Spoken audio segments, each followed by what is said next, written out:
안녕하세요, 반갑습니다. 호주 찰리입니다. 참 의도치 않게 호주 워킹홀리데이 컨텐츠를 좀 쉬게 됐는데 여러가지 좀 사정이 있었습니다. 컨텐츠를 여러가지 방향으로 진행을 하다 보니까 그래서 오늘의 주제는 바로 한인잡에 대한 진실이라는 토픽으로 이야기를 해보도록 하겠습니다.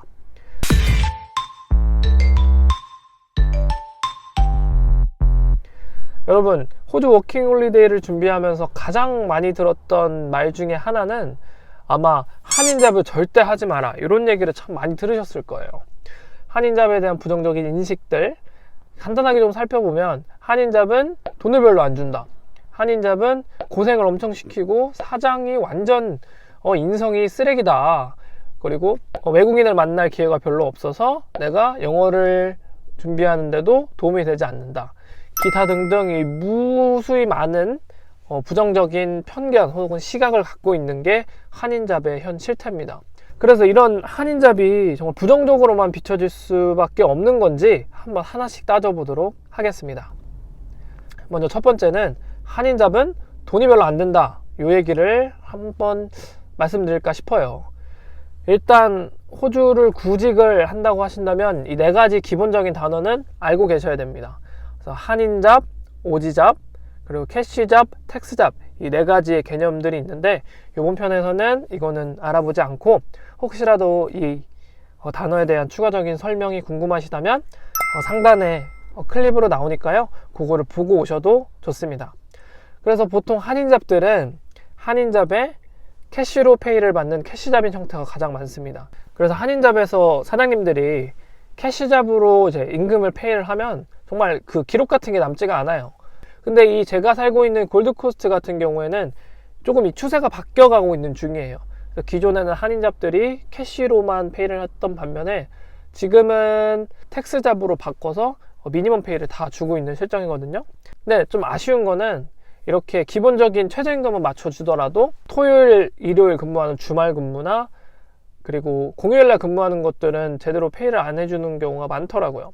그래도 예전에 비해서는 좀 많이 발전이 됐고, 그리고 몇몇 한인잡들은 이런 특수한 페널티라고 하거든요. 페널티, 추가 수당을 다 공급을 해주는 데가 있더라고요. 그래서 그런 데서 근무를 하신다면은 돈적으로는 크게 문제가 없을 거라고 생각을 합니다. 그러면 두 번째, 한인잡에서 일하면 정말 영어를 할 기회가 별로 없을까요?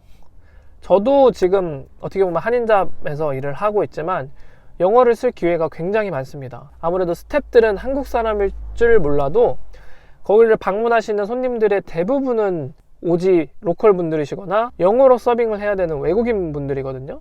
그래서 한 95%의 손님들은 제가 영어로 응대를 해야 되더라고요. 그러면 항상 이 워킹홀리데이는 케이스 바이 케이스, 사람 바이 사람이라고 말씀을 드릴 수가 있는데, 내가 정말 영어를 하고 싶고 내가 영어를 할 수 있는 기회를 찾아다닌다면 이런 한인잡에서도 충분히 손님들이랑 영어로 커뮤니케이션을 잘 할 수가 있어요. 그래서 이 한인잡에서는 영어를 할 기회가 진짜 없다, 영어를 내가 늘지 못한다 라는 오해들이 많은데 진짜 그렇지 않습니다.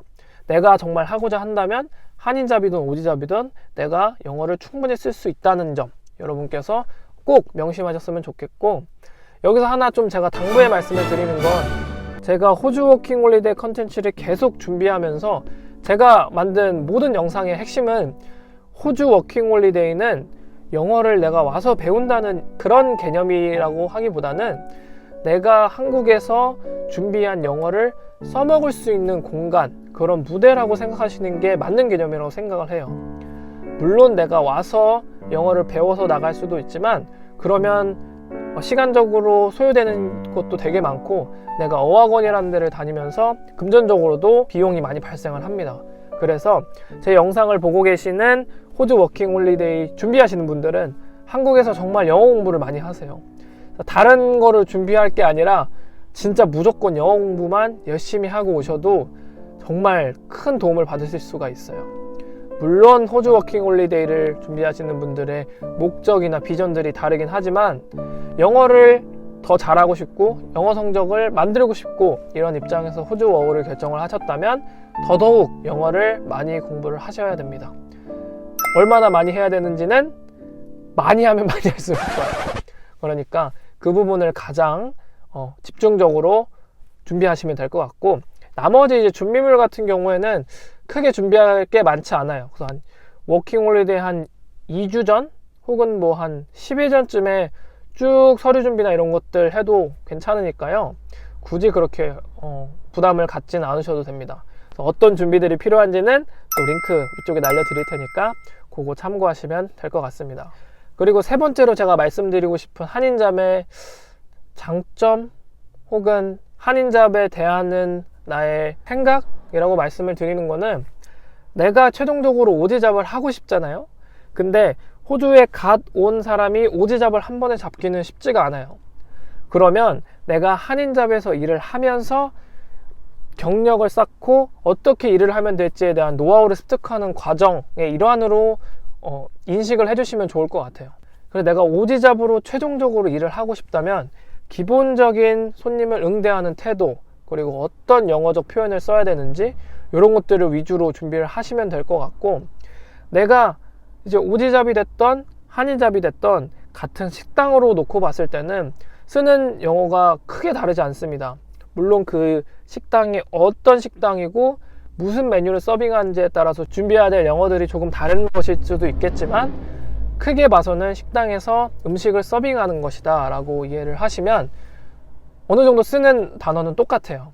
그래서 옮기시는 식당에 맞게 내가 조금 더 바꿔가면 되는 거지, 이 큰 틀은 바뀌지가 않는다고 생각을 합니다.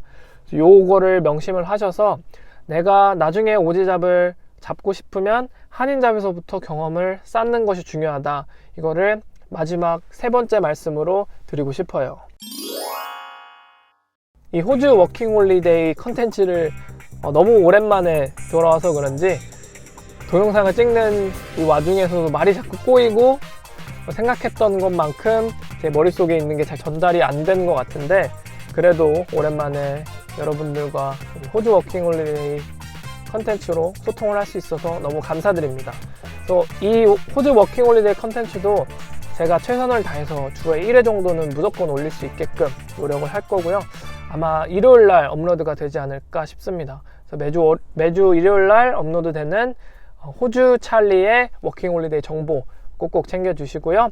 추가적으로 제가 말하면서 링크 쭉쭉쭉쭉 날려드리잖아요. 그것도 참고해서 워킹홀리데이 준비를 하신다면 여러분께서 아마 원하고 바라는 것들에 한 발자국은 더 나아갈 수 있지 않을까, 이런 말로 이번 영상을 마치도록 하겠습니다.